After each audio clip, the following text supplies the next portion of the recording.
le nom qui se prononce ne saurait être le nom du Créateur. La voix qui s'est définie ne saurait être non, parce que comme le curé le dit très bien, avoir le nom de l'Église, c'est d'avoir l'identité de la personne. C'est cerner la personne. Donc, ce nom, ces caractères n'ont jamais été vocalisés par qui que ce soit depuis que, comme on l'appelle, la Bible existe. Il a été toujours appelé Adonai. Les seuls qui ont tenté de le vocaliser, ce sont les témoins de Jéhovah, et ils ont pris les consonnes et puis ils ont mis dans sa vie de Jéhovah. Alors, l'orientation, vous faites une erreur. Laissez le nom tel qu'il est et prononcez le guéri. Mais ce que les Grecs ont fait, ils n'ont pas écrit le nom vocalisé. S'ils avaient écrit le nom vocalisé, je vous suivais, monsieur le curé. Ils ont remplacé par leur Dieu. Ils ont remplacé par Dieu. Le tétragramme ne va donner Dieu. Quel que soit le son que tu as donné. C'est pourquoi j'ai dit que le morceau du tétragramme prononciable que nous avons, c'est Yah. Vous avez Alléluia. Vous avez Yahou, qui est sur le nom d'Esaïaou. C'est la seule partition qui a été permise à des humains de prononcer. La totalité n'a jamais été prononcée par une langue supérieure. Voilà ce que je dis. Voilà, donc merci, monsieur le financier. Moi, à partir de la littérature, il a essayé de poser la base de son raisonnement. Et dans cette dernière débat intellectuel, on allait partir sur ces bases-là. Puisque ce que Dieu, ce que le Créateur a donné à Moïse, on ne peut pas le prononcer, on ne peut pas donner un nom à Dieu parce que c'est son nom. Non, au Créateur. Alors, on n'a pas réussi à le traduire et à le mettre, à le prononcer. Alors, à partir de ce moment-là, nous tous on est d'accord. On n'est pas tous d'accord. Non, après moi, je ne peux pas être d'accord avec les Grecs. Je suis d'accord. On ne peut pas prendre Dieu. Et Dieu peut remplacer le nom. Dieu, ça veut dire Satan. Comme je l'ai dit tout à l'heure, vous avez reproché au frère qu'il devait accepter votre point de vue. Oui. Accepter aussi le point de vue des autres. Oui, allons-y. C'est vrai que c'est vous qui avez vos conférences, mais du moment où le tétragramme est là, sur ce point-là, moi, personnellement, je suis d'accord avec vous. Ça n'a pas été donné comme son poli. Voilà comment je vous fais. Après ce moment-là, moi je sais, j'ai étudié les deux et je sais qu'il y a un tétragramme et c'est ça qui serait le nom de Dieu, mais qu'on n'a pas prononcé. Donc, je me rappelle maintenant, du moment où les créateurs, il faut que je réussisse à me mettre en tête qu'il y a un créateur qui existe et en fonction de ce qu'il a créé que je sais, je commence à parler de lui. Mais il faut que je parle de lui à Yahoo, à Paul, à Kofi, et qu'il me comprenne, et qu'il sache de qui je vais parler. Ce n'est pas de moi, mais de qui je vais parler. Alors, pour me faire comprendre par Yahoo, Kofi, Paul, je vais alors faire l'exercice d'écrire l'idée. Alors là, je prononce le mot l'idée, parce que je ne connais pas la personne, je ne l'ai pas vue. J'ai une idée de lui par rapport à ce que je vois et je sais. Paul, voilà un créateur, voilà ce que j'essaie de lui par rapport à ce que je vois, et donc par rapport à ça, je pense que voilà son nom. Voilà. Donc, ça c'est un débat. On n'est pas dans un débat, on veut comprendre l'idée. Et moi maintenant j'ai compris. Et là, vraiment, je n'ai plus d'autres questions parce que vous m'avez dit que les tétragrammes n'ont jamais été prononcés. Or, ce tétragramme-là, qui est en réalité que Dieu est prononcé, que le Créateur a communiqué à Moïse. Sur ce point, on est d'accord. Maintenant, je peux vous suivre. Voilà, donc, comme je dis donc, Moïse ne pouvait pas accepter qu'il revienne au sein du peuple et lui dit l'élu d'Abraham, il y a beaucoup. Quel est son nom? S'il me dit quel est son nom, alors, en venant avec le nom, ça veut dire que ces messieurs-là, quand ils vont voir son nom, ils le connaîtraient. Dis le nom. il revient avec le papier, et Jacob fait la même bataille. Dis-moi ton nom, il dit je m'appelle merveilleux. Et il déboîte il le déboîte. Il le déboîte, et puis, comment on appelle, il laisse Jacob là. Donc, il vient avec le tétragramme, comme vous l'appelez. Mais j'ai dit, ce n'est pas le tétragramme, il est venu avec un nom. Voilà, parce qu'il y a aussi pas trois. Il y a on va dire trois. Donc, il est venu avec le nom. Et quand il est venu avec le nom, avec l'interdiction stricte de prononcer le nom, alors un quéré a été tombé pour que, quand on rencontre ce fameux nom-là, on dise ça. Est-ce que vous voyez? Maintenant, une partie de ce nom est prise pour être appliquée, comme on appelle sur les groupes.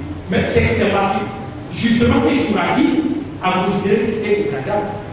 Il a pris par IHWH. Parce qu'il a pris effectivement c'est un tétragramme. Mais c'est un nom. C'est un nom. Voilà, ce que j'ai dit, c'est un nom. Et ça a été respecté en tant que tel. Et dans le Bita Kawani, le nom se trouve. Et le nom se trouve devant sur le front. Donc voilà, maintenant, votre deuxième question, c'est que j'appelais littérature.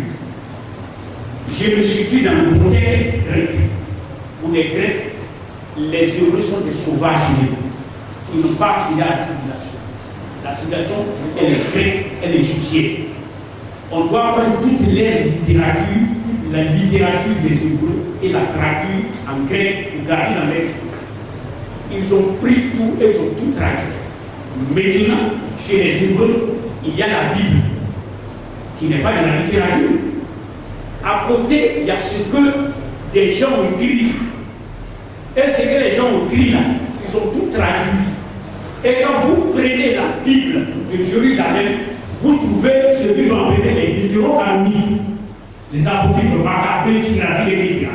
Quand Jérôme est la présentation, les Hébreux disent voici la Bible s'arrête. Ça là, c'est des contemporains qui ont écrit. Les professeurs qui ont rejeté ça. C'est pas que vous voyez, la Bible protestante ne retient pas ça.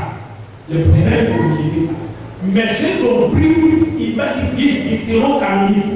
Mais c'était de la littérature. C'est ce que j'appelle la littérature en la différenciant du texte biblique qui pour toi et pour moi, pour notre frère, est considéré comme inspiré du Créateur par ce qu'il fait. Et non une créature d'homme.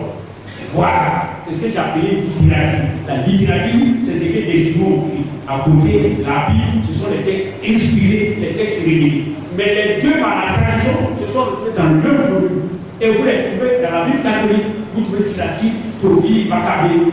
Les protestants, quand ils sont arrivés, ils ont dit non, ça n'est pas des. Ils ont enlevé, ils ont rejeté. Mais parce que celui qui est le pape avait envoyé Jérôme pour aller faire, quand lui s'est rendu compte, les Hébreux lui ont dit non, ça là, ce n'est pas du temps.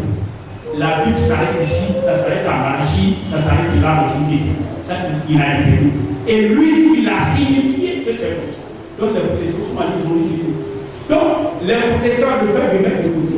On ne peut pas dire qu'ils aient tort en séparant la littérature des textes inspirés. Que d'autres les conserver. Moi, j'aurais aimé qu'ils le conservent dans d'autres livres. Voilà, comme des commentaires d'Ali. Vous ne pouvez pas prendre des commentaires de Bible et puis des trucs précisés dans le texte biblique. Voilà.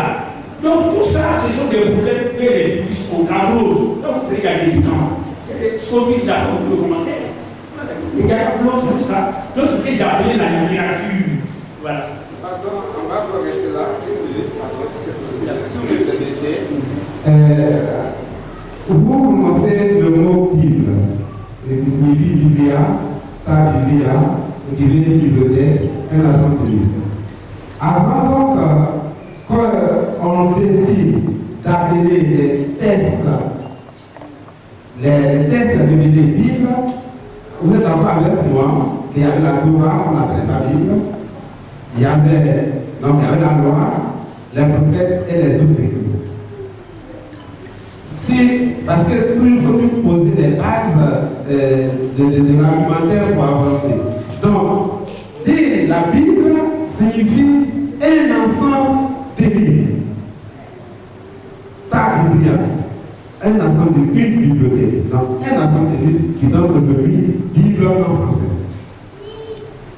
Alors, moi je pose la question de littérature parce que ça, le mot me gêne. Parce que quand on dit littérature, il faut d'abord expliquer en termes de dictionnaire, littérature ça signifie quoi. Et voici ce que nous appelons aujourd'hui Bible. À l'intérieur, ça ne renferme pas les règles de ce que nous appelons aujourd'hui littérature. Et enfin, de dire que ça c'est une littérature et ça c'est pas une littérature. C'est pourquoi j'avais demandé qu'est-ce que l'auteur appelle littérature. Parce que littérature, dans un dictionnaire, il y a une explication. Alors, avant les explications de ce dictionnaire-là, est-ce qu'on ne le trouve pas, par exemple, dans Genèse, dans l'Exode, est-ce que dans l'Exode, on ne trouve pas les critères d'une littérature? Est-ce que dans Exode, on ne trouve pas les critères d'une littérature? Ensuite, je préfère pas, mais c'est que l'auteur, le conférencier parle de Bible et veut regarder les autres écrits. Moi, je préfère regarder les autres écrits parce que si on veut rester fidèle à la Bible hébraïque, il y a la Torah, il y a les prophètes et il y a la loi. Et c'est tout ça. Et maintenant, avec les autres écrits, comme les livres sapétiaux, tout ça mis ensemble, qui donne aujourd'hui la Bible qu'on connaît. Maintenant, il y a eu, bon là encore, le conférencier n'est pas d'accord avec, il y a eu des ministres, c'est-à-dire que les grands, comment on dit ça? Ouais, ils se sont rencontrés et ils se sont dit, bon, nous, on n'est pas de même théologie que vous. Mais nous pensons que nous pouvons nous attendre sur ces livres-là. Donc, il y a une église qu'on appelle la Torah, tradition économique de la Bible. Et après, on a dû ajouter, pour le bien des peuples, ce que l'auteur a appelé les hétérocanoniques. Que pour nous, on ne peut pas les appeler simplement de la littérature, parce que, dit littérature, on met en cause tout ce qui a été écrit. Parce que peut-être que moi, le Coran me dit, est-ce que Genèse, est-ce que Exode sont tombés du ciel, est-ce que ce n'a pas été écrit par la main des hommes pour qu'on les écarte? Et voilà. Donc, en écrivant, est-ce qu'on ne fait pas appel à des règles littéraires pour faire comprendre le message divin? Donc, quand on avait dit littérature, moi ça m'a un peu dérangé. Parce que quand on avait l'impression que Torah, Exode, Nombre et tous ces livres qui se trouvent dans la Torah et la Bible hébraïque ne font pas appel à des critères littéraires. Donc quand il y avait la question, qu'est-ce que l'auteur appelle la littérature? Il y avait compris qu'il fallait des livres d'hétéro-canoniques, mais le terme littérature le posait principalement problème. Voilà, donc peut-être que maintenant... Donc ce que je dis là, j'ai divisé en deux ensembles.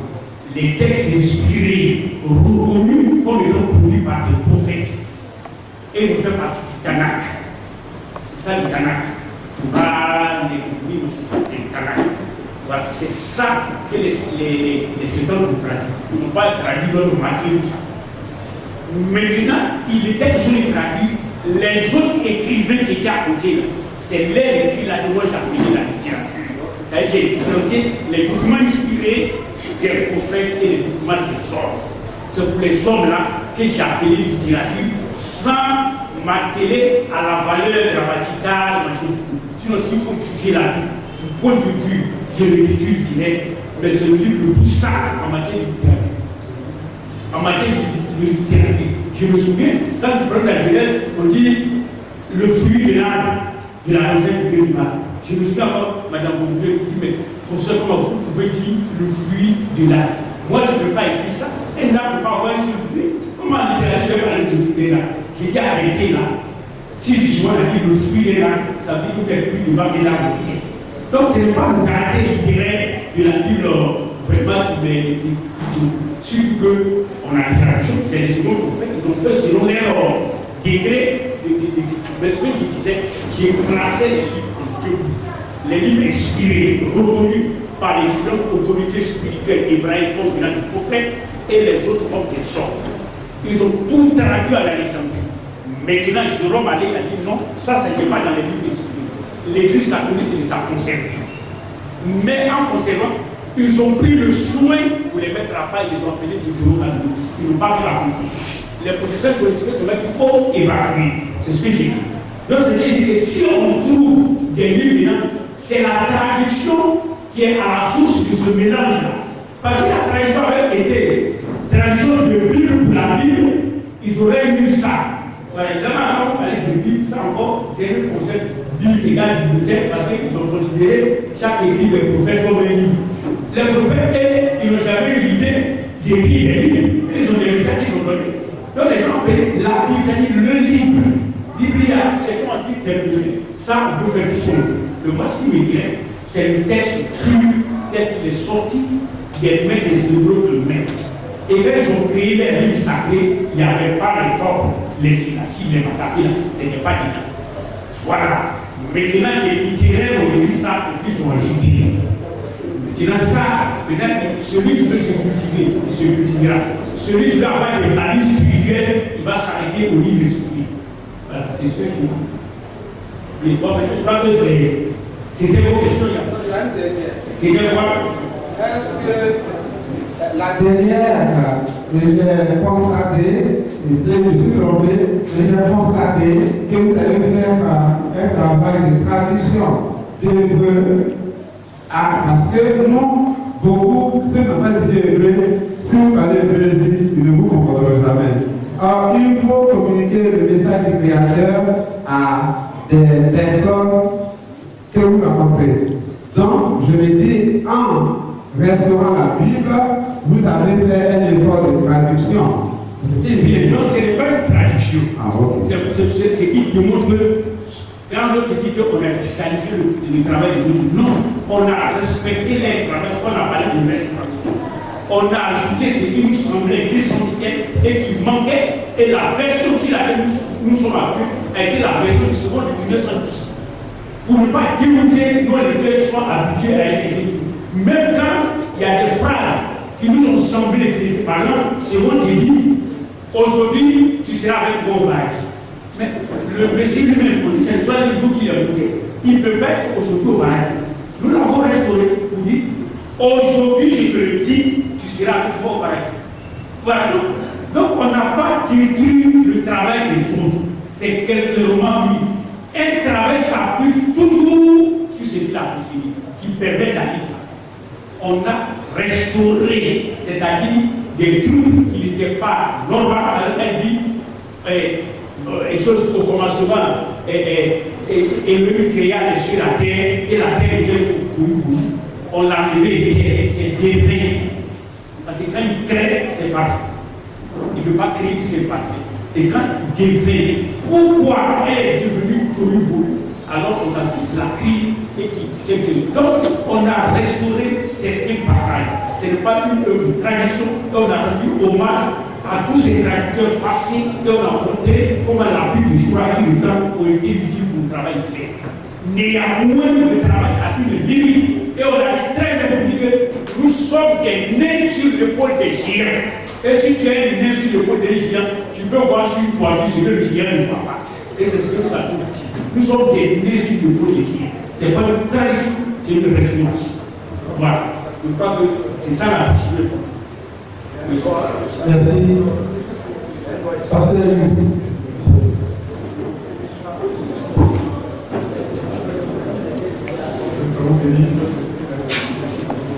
je suis pasteur Youmou. Voilà, donc je voudrais remercier le conférencier qui a fait des recherches qui nous font vraiment du bien. Je pense que moi je suis pasteur, je suis assemblé ici, je suis Yacouba, de moi. Je voulais dire que chez nous, les Yacouba, Dieu a un nom, enfin le Créateur a un nom. Alléluia. Voilà.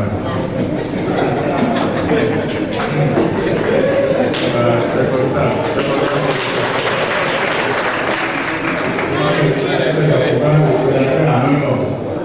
N'est-ce pas? La dernière fois, il s'est déplacé. Et il y a d'autres ethnies. Et je voulais dire quoi?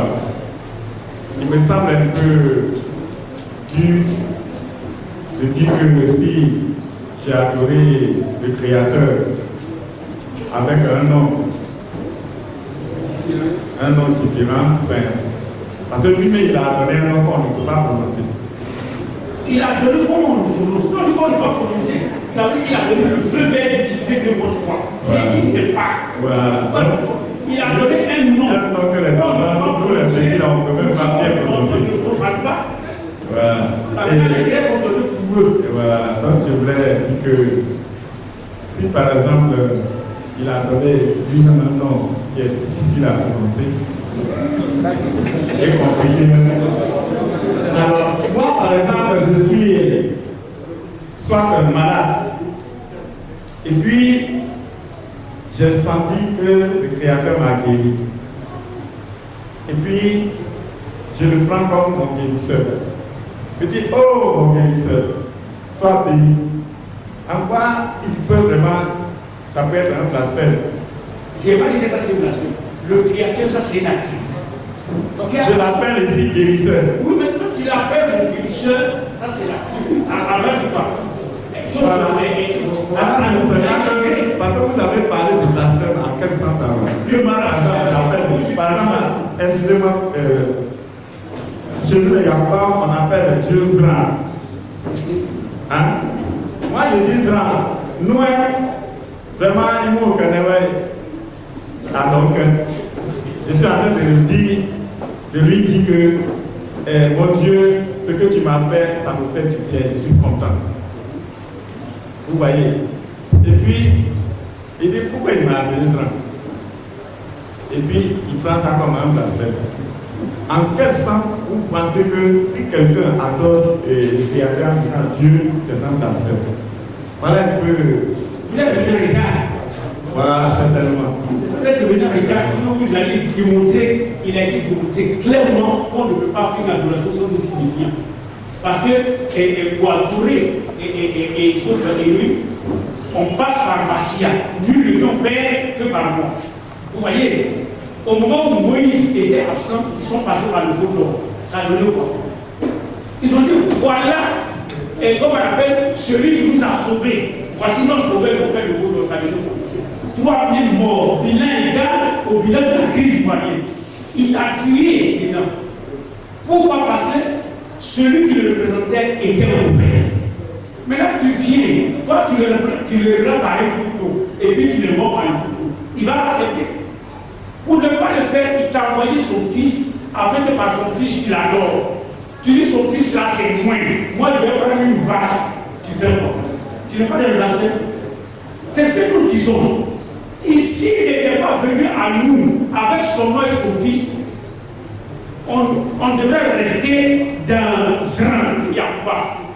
Les gens restaient dans Bouloutier, d'autres restaient dans Yamien. Mais nous sommes allés adorer l'élu des Hébreux, qui s'appelle Hachem, qui s'appelle Adonai, et dont son fils s'appelle Yeshua Amassia. Donc pourquoi tu vas l'appeler Zran? Il a dit son nom. Je viens chez toi, j'ai dit je m'appelle Kone. Tu dis non, toi tu vas t'appeler Kabakebi. C'est quoi? Bon, j'ai allé à la banque et écrivez comment on appelle les Kabakebi. Vous allez voir si on va vous donner, vous pouvez faire de l'éther. Le nom est l'élément qui identifie une personne. Quand vous n'avez pas de nom, vous n'avez pas d'identité. Et l'élément m'a donné son identité. Et il avait son fils unique. Et il nous l'a fait connaître. Et ce dernier dit, je leur ai fait connaître ton nom. Je leur ai donné ton nom. Ce nom-là, c'est vous le connaissez. Parce que c'est pas Jésus. C'est ça, on a parlé jusque-là. Mais regardez Jésus. Jésus s'appelait Jésus. Hein? Utilisez votre expression. On dit qu'il est ressuscité, il est allé, il a goûté. Il a reçu un nom qui est au-dessus afin que tout genou fléchisse. C'est Jésus. C'est pas Jésus. Il s'appelait Jésus. Il a eu le nom qui est au-dessus de tout nom afin que tout genou fléchisse en son nom. Le nom qui est au-dessus de Yeshua, c'est qui? C'est pas le nom de son père. Est-ce qu'il y a un nom au-dessus du nom de Yeshua qui ne soit pas celui de son père? Parce que, pour moi, on est traité pour le métier. Il s'appelle Yeshua. Yeshua, il est ressuscité. On dit qu'il a reçu le nom qui est au-dessus de tout nom. Son père a un nom, lui a un nom. Mais quand il est monté, il a reçu le nom qui est au-dessus de tout nom. C'est qui? C'est pas le nom de son père. C'est un nom obligé. Même si on ne veut pas l'accepter, l'honnêteté nous oblige de reconnaître que c'est le nom du Père. Et si c'est le nom du Père, c'est son Père qui a rencontré Moshe, c'est Adonai. Et dans l'Apocalypse, il dit, je suis celui qui est, qui était et qui vient. Le même qui a dit à Moshe. Tout œil le verra, même ceux qui l'ont versé. Qui l'a versé? C'est les Hébreux. Donc c'est le même nom-là, dont le morceau est Yah et qui se trouve dans notre formulation Alléluia. Si tu dis Alléluia, Alléluia, tu blasphèmes. Tu dois dire Alléluia. C'est ce que j'ai dit. Voilà, s'il avait laissé le vide, on peut remplir le vide. Il n'y a pas de vide. Il est venu en tant que Yeshua. On a craché sur lui, on l'a crucifié. Il est monté, il a reçu le nom qui est au-dessus de tout nom. Il y a deux noms. Il y a celui du Père et lui-même son nom. Entre son nom et le nom du Père, qu'est-ce qu'il y a au-dessus? C'est celui du Père. Et quand il est monté, il a reçu le nom. Alors vous me dites que ce Père n'a pas de nom. Il a un nom, il n'a pas un nom. Il a un nom, c'est Yeshua l'a pris. Alors pourquoi vous pouvez faire un consensus pour trouver Dieu, ou bien ça, ou bien pour le terre? Quand ce nom existe, et il est dit, tous ceux qui attendent son avènement, ils auront une pierre sur lequel le nom de son fils et le nom de la nouvelle Jérusalem. Alors donc, les noms là se promènent dans la Bible. Jacob, il s'appelait Jacob trompeur, ils ont changé son nom. Abraham, on a changé son nom. Sarah, on a changé son nom. Donc, on ne peut pas dire que la Bible n'a pas de l'importance. Ce n'est pas possible. Que notre élu n'est pas un nom. Et que les Yahouba ont été suffisamment intelligents pour donner un nom au Créateur, et que le Créateur lui-même n'a pas de nom, c'est que ce Créateur est plus dur que les Yahouba. Là, je préfère appeler les Yahouba. Parce que les Yahouba sont plus intelligents que le Créateur, parce que les Yahouba nomment les choses comme elle a été agent de nommer. Mais le Créateur ne sait pas nommer, c'est ce Créateur est les Dieux. Et on ne va pas la nommer. Là, mieux vaut appeler les Yahouba. Quelle est la cause des créatures? Donc voilà ce que j'ai dit. Donc merci à vous. Merci beaucoup. Donc, vous faites vous êtes journaliste, vous nous donnez le parole de Dieu et des personnes. Donc c'est vrai. Le chef de il n'a pas su la tête.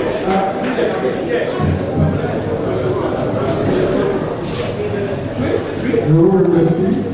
Moi, c'est un gouverneur. Je remercie tous les hommes du Créateur parce que le débat est vraiment passionnant. Vous nous avez fait un cours. Moi, je suis un croyant. C'est un petit détail qui m'a dérangé un peu, qui voulait une information. Le premier orateur, dans les 10 commandements, a dit, parce que les 10 commandements, il y a un seul point qu'il a relevé, il ne dira point. Il dit pourquoi il dit qu'il ne dira point, au lieu dit, il ne dira point. Est-ce que les autres formes de tuerie sont autorisées? Parce que assassiner, c'est tuer. Taper quelqu'un, c'est tuer. Est-ce que les autres formes de tuerie sont autorisées? C'est pour mon information. Je vous remercie.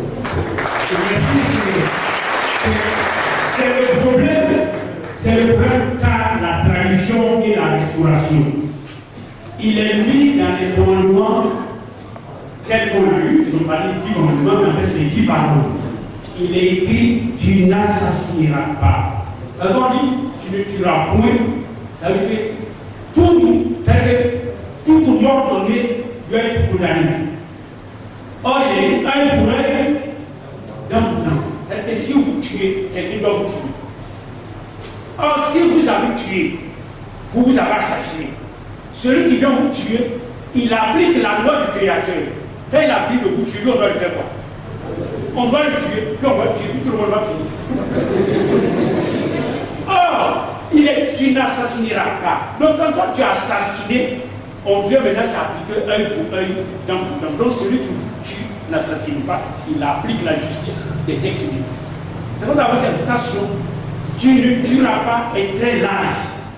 Dans la guerre, David a tué, il n'a pas assassiné. Josué tue, il n'assassine pas. Donc voilà, il faut faire attention dans la manipulation des concepts. C'est le commandement dit, tu n'assassineras pas, mais pas tu ne tueras pas, parce que tu es plus large. Donc comme notre travail était un travail de restauration, on a restauré ça. Voilà, donc c'est ça. Sinon, on ne dit pas que donner la mort est une bonne chose. Mais la Bible ordonne souvent de donner la mort. Le juge est là, il est spécialiste de la Bible. Quand le péché a été commis, Moïse a demandé aux gens de tuer leurs propres frères, les membres de leur propre famille. Ils ont tué. Et seule la tribu de Lévi a été conservée. Donc ceux, en tuant, ils obéissaient à la loi du Créateur, ils n'assassinaient pas. Donc il y a une différence entre assassiner et tuer. Et le commandement dit, tu n'assassineras pas.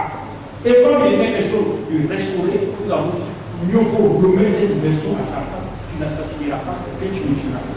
Sinon, tous les militaires sont tous. Un militaire, c'est un faux, c'est un tueur. Mais avec la permission, il a l'autorisation de tuer, mais ce n'est pas un assassin. La preuve, quand vous êtes désarmé, il vous laisse. Mais quand vous êtes désarmé, vous êtes rendu, il vous tue. Il cesse d'être militaire, vous devenez un assassin. Et ce monsieur est comme lui. Merci. Je vais vous donner la parole au chef.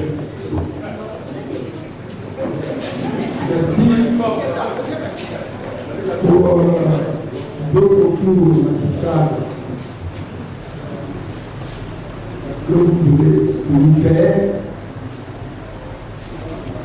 nous sommes très ravis. Et vous avez fait à partir des recherches, je pense que vous devez nous donner sur la restauration de la vie. Nous devons découvrir à nous certaines conclusions. Nous le faisons dans l'acte, vous plongez aussi dans ce que vous voulez nous dire pour voir ce que vous dites est une vérité absolue. On avance là. Mais ce que moi je pense, comme le Dieu l'a dit tout à l'heure, avant que le vienne dire, vous êtes impliqué, imprégné, vous voyez que vous parlez avec beaucoup d'aisance.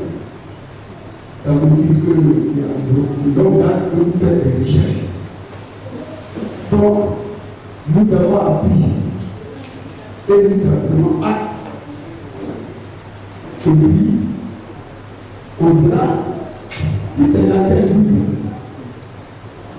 la Bible que vous avez dit tout à l'heure, que nous allons lire, ou la Bible ancienne. Donc moi je crois que c'est une information, comme le Dieu l'a dit, il n'y a pas de débat, parce que s'il y a un débat, il faut qu'on sache. Qu'on soit étudié, et puis on peut avancer. Et vous venez de nous dire que le résultat de vos recherches, vous-même, nous disons, on a pris acte. Nous devons depuis le 8 heures, jusqu'à 13 heures, quand elle est longue, elle dit qu'on est retentée. Et peut-être que nous sommes suffit de bon vouloir. Pourquoi je voudrais dire les filles. Et que nous avons appris tout comme ça. Merci. Donnez la dame.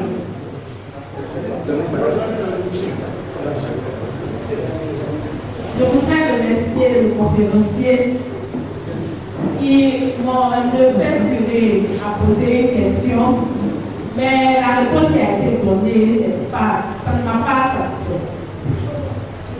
Vous dites que nous ne devons pas dire Dieu, ça bon? Nous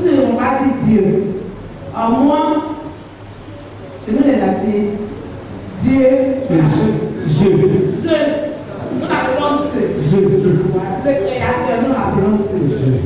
Donc si le Créateur chez nous les athées, nous l'appelons ce. Chez les Français, c'est Dieu. Or, la Bible dont nous parlons est écrite a été traduite en français. Donc, la question. Vous dites que le nom de Dieu, du Créateur, a été donné à Moïse par écrit. Et que c'est un certain Kéré qui a dû lui donner le son, la prononciation. Ce Kéré, à qui est-il? Merci, madame.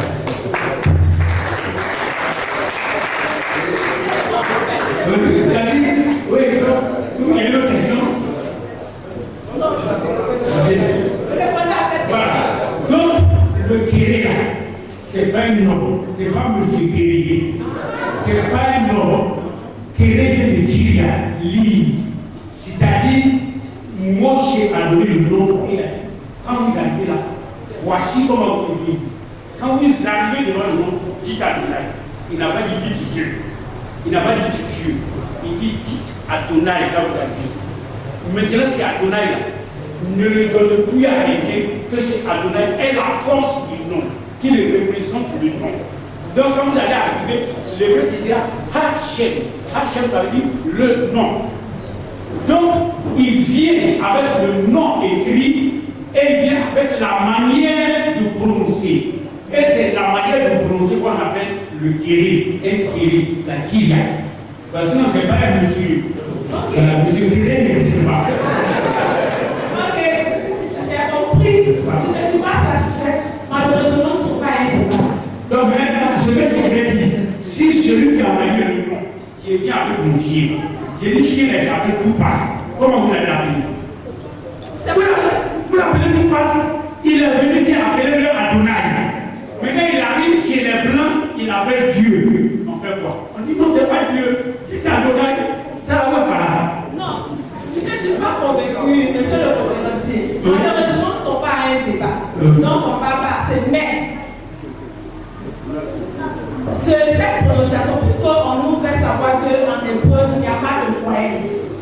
Donc, lorsqu'on entend Adonai, on voit plusieurs foyers. Pour moi, c'est une confusion pour moi.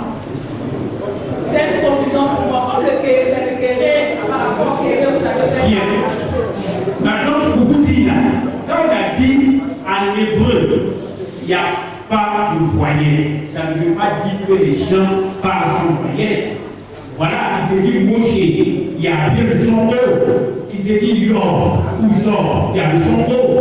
Maintenant, quand ils voient le truc écrit là, ils savent déjà comment ça se prononce. Voilà. Maintenant, là, ce nom est venu, il n'est pas vocalisé. Ça ne veut pas dire qu'il n'y a pas de voyage. Ça va être comme le nom privé. Il va te dire comment ça se fait. Il n'a pas de nom qui dira.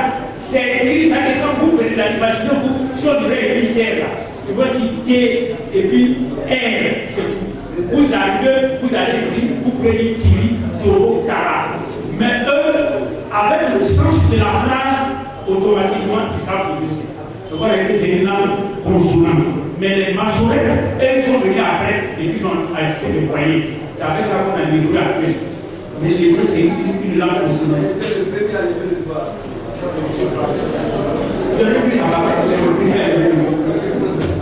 Le premier est devenu le dernier.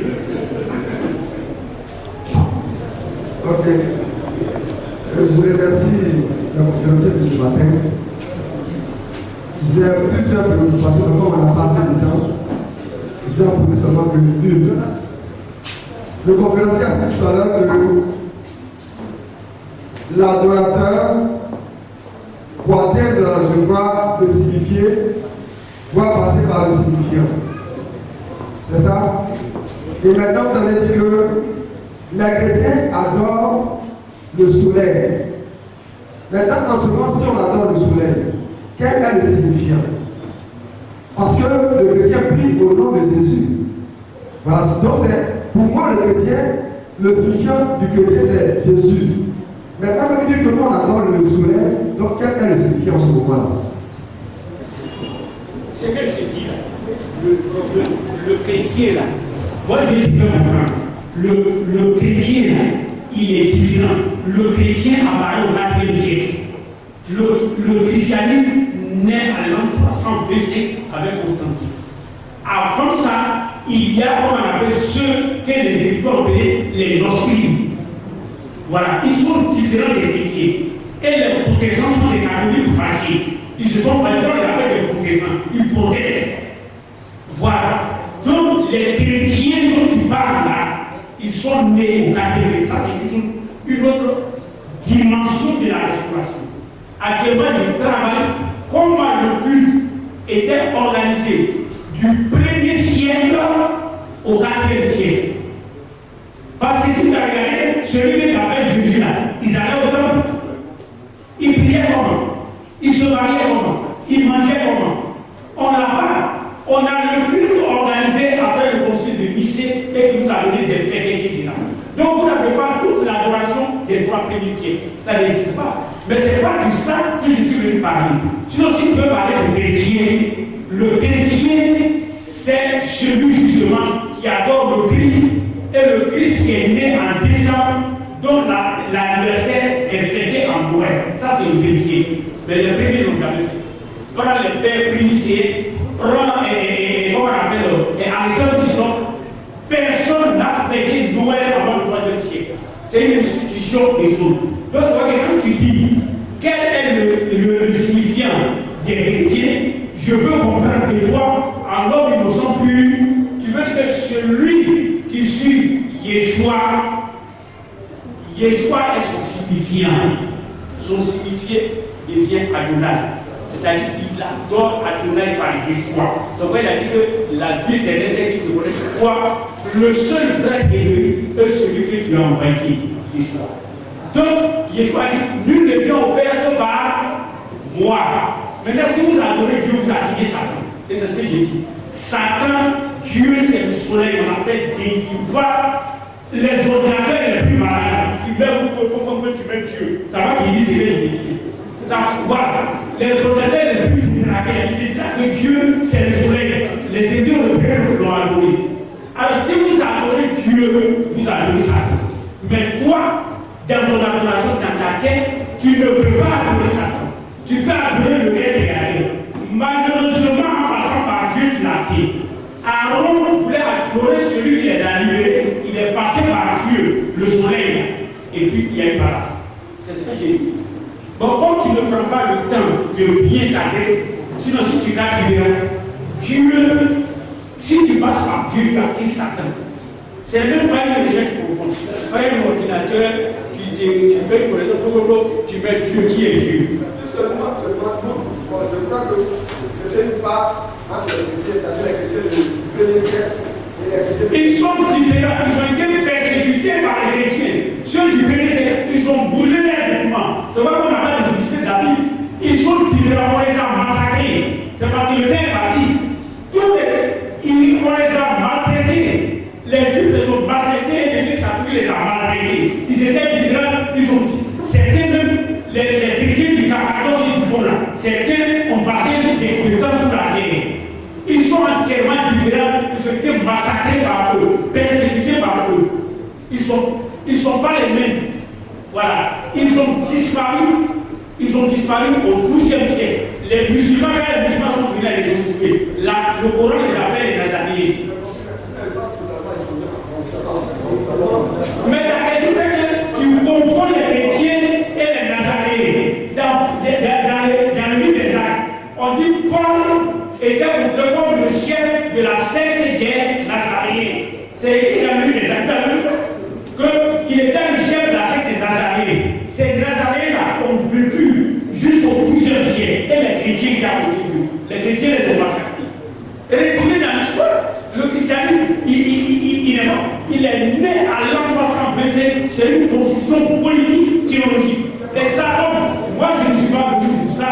Le jour où je vais conclure mes recherches sur ça, on saura comment les chrétiens s'habillaient, comment ils mangeaient, comment ils se mariaient, comment ils allaient quelque chose. C'est parce que je veux savoir. C'est-à-dire moi aujourd'hui, j'adore Jésus, c'est-à-dire que je crois que je suis en train d'adorer Dieu en passant par Jésus. Quel avocat? Mais Dieu ne s'adore pas. Pour un homme de la Bible, tu ne peux pas adorer Dieu. Parce que la religion que Dieu a est une religion hébraïque. Les Hébreux ont combattu Dieu, ils ont combattu Zeus. Alors, Bar Kokhba l'a combattu. Donc il y a eu des combats. La bataille entre Dieu et Elohim, l'histoire, comme on appelle la règle. Alors, si ça là, ça je ne parle pas de commentaires, je parle de faits historiques. Combien de gens venus pour amener Dieu pour mettre dans le lieu dressé et les Hébreux se sont dressés contre eux. Ça fait des morts. Ça s'est fait à l'an 165, ça s'est fait à l'an 40, ça s'est fait à l'an 132 après Jésus-Christ. 3 fois, ils sont venus pour amener le culte de lumière, du Junon et du Dieu. Les Hébreux se sont dressés comme ça. La révolte des Maccabées, justement, est une révolte. Mais quand la question de la confirmée par l'accord, c'est chaud. Tu confonds les chrétiens et les disciples de Massia. Tu les confonds. Voilà, c'est ça le problème. Et tu fais à tout prix que Jésus là, qui t'a envoyé Dieu. Je dis non. Jésus t'a envoyé son père. Et son père, c'est pas Dieu. Et parce que Dieu là, il y a des déesses. Est-ce que tu vois? Il y a des déesses. Il y a une multitude. Dieu, c'est un panthéon. Le panthéon grec, le grec. Dieu, c'est un panthéon. Il y a le Dieu des foulards, le Dieu des voyageurs, tout ça. Jésus, tu les as pas mis. Il t'a amené son père. Nul ne va au Père que par moi. En ce moment-là, les Grecs adoraient Dieu au moment où Jésus était à terre. Les Grecs adoraient Dieu. Ils adoraient Dieu. Oui, mais c'est ta question, tu ne comprends pas. Comment je peux répondre à une question de toi, mais tu ne comprends pas? Merci, professeur. Merci. Je trouvais que nous avions la liste des questions et des réponses. À présent, tout à l'heure, vous aurez le mot de la fin de M. Duparin, le gouverneur Duparin, la fin de brochure et cocktail et dédicace. Donc, nos cocktails seront invités Monsieur le curé, le neveu Monsieur le curé, le pasteur Edou, pasteur Saki Nicolas, pasteur Voiture de comité coutumier, nous avons Sa Majesté Jivi, Zoubé Dibeu et sa suite. Société civile, nous avons Dr. Clark, Dr. Cass, et voilà, nous avons le compte. Donc la question c'est le mot de la fin du pareil.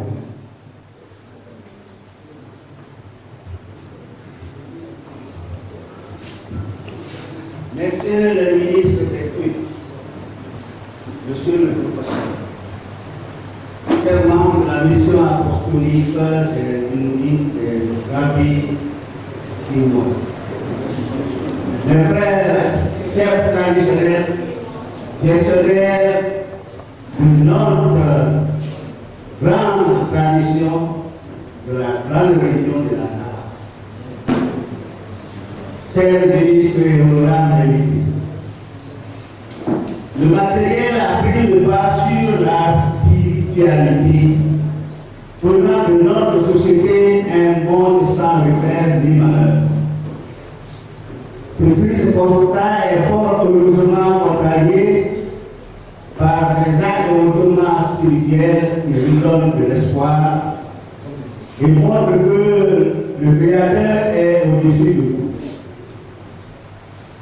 La religion, par sa fonction première, rappelle à l'homme qu'il n'est rien que d'être un fidèle serviteur du Créateur.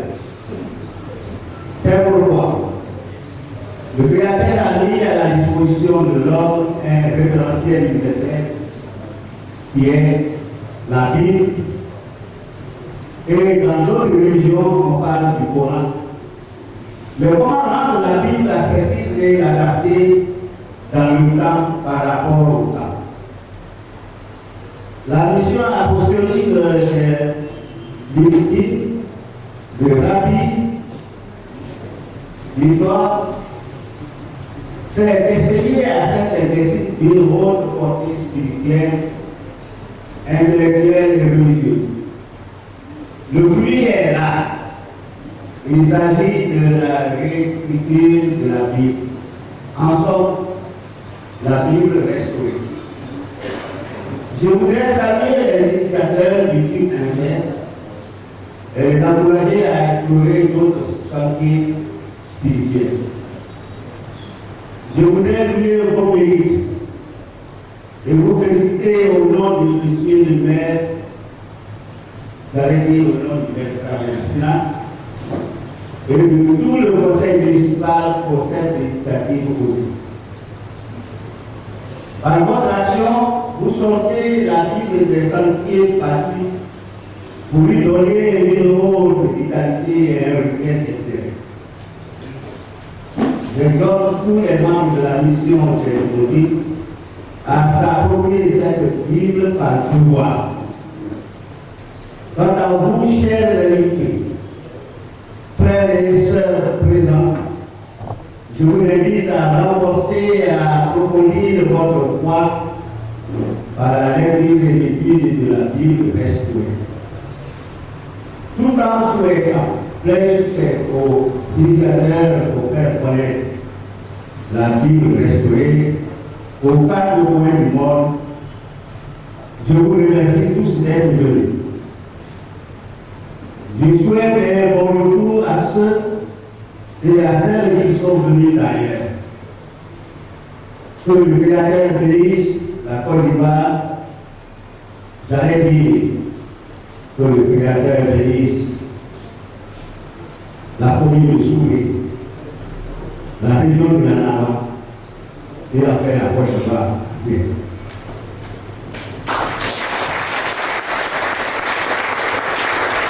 Pour peu de paix et de prospérité partagée. Je vous remercie.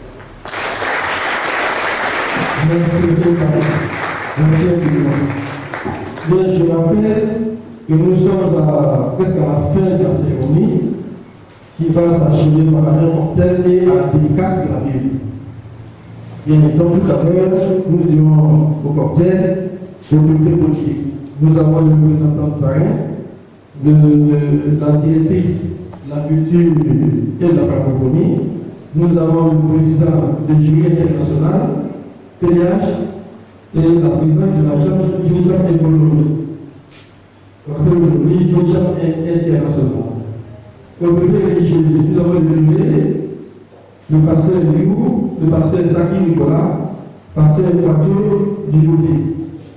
Au côté coutumière, nous avons sa majesté Tifi Zobé Digo et sa suite pour le cocktail. Nous avons aussi le docteur Grace Kofi. Voilà, pour le cocktail. Nous sommes.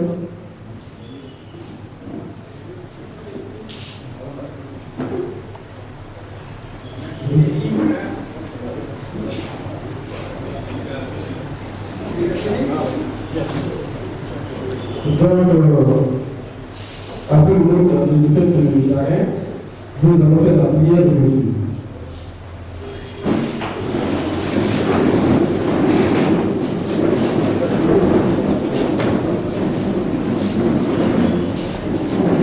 Prions. Cher Yeshua Hamashiach, à vie, et reçu que ton nom soit sanctifié, que ton règne vienne, que ta volonté soit faite sur la terre comme au ciel. Baou Ata, Adonai, Elohim, Abi, Melech, Adonai, Ga, les ennemis miséricordieux, compatissants, dans à la colère, sans bonté et en fidélité. כשהלב בוכה, רק אלוקים שומע, הכאב עולה מתוך הנשמה, אדם נופל לפני שהוא שוקע, בתפילה קטנה חותכת הדממה, שמע ישראל אלוקיי, אתה כל יכול, נתת לי את חיי, נתת לי הכל.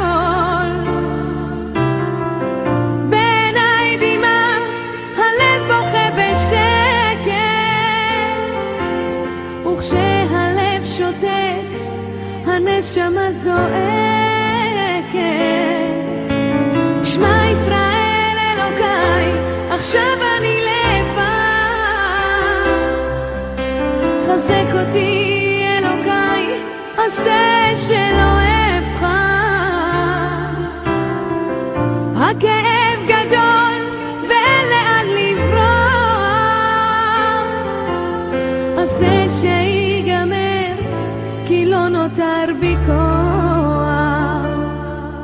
כשהלב בוכה הזמן עומד מלכת. האדם רואה את כל חייו פתאום. אל הלא נודע הוא לא רוצה ללכת. לאלוקיו קורא על סף תהום. שמע ישראל אלוקיי, אתה כל יכול. נתת לי את חיי, נתת לי הכל. בעיניי דמעה, הלב בוכה בשקט. וכשהלב שותק, הנשמה זועקת.